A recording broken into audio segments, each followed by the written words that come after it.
যখন বেশি দুঃখ হবে অন্তরে, অন্তর বেশি ব্যথিত হবে, অন্তরে প্রচুর পরিমাণ কষ্ট হবে, কোনো প্রকার চিন্তা করা ছাড়া, কারোর সাথে আলাপ আলোচনা করা ছাড়া যাই নামাজটা বিছান, রবের দরবারে সিজদায় চলে যান। সুবহানাল্লাহ।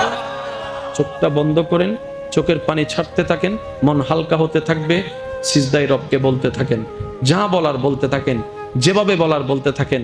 মনে রাখবেন আপনার সেই মনের বেতার ভাষা হতে পারে আপনার রক্ত বুঝবে না, আপনার ভালোবাসার মানুষ বুঝবে না, আপনার প্রিয় মানুষ বুঝবে না, কিন্তু আপনি যেভাবেই বলেন না কেন আপনার প্রত্যেকটা শব্দ আপনার রব্বুল আলামিন বুঝবেই বুঝবে। সুবহানাল্লাহ।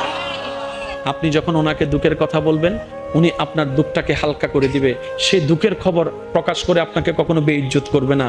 আর আপনি যখন সুখের খবর পেয়ে রবের দরবারে সিজদায় চলে যাবেন, তখন আল্লাহ তাআলা খুশি হয়ে আপনার সুখটাকে আরো বাড়ায় দিবে। লা ইন শাকারতুম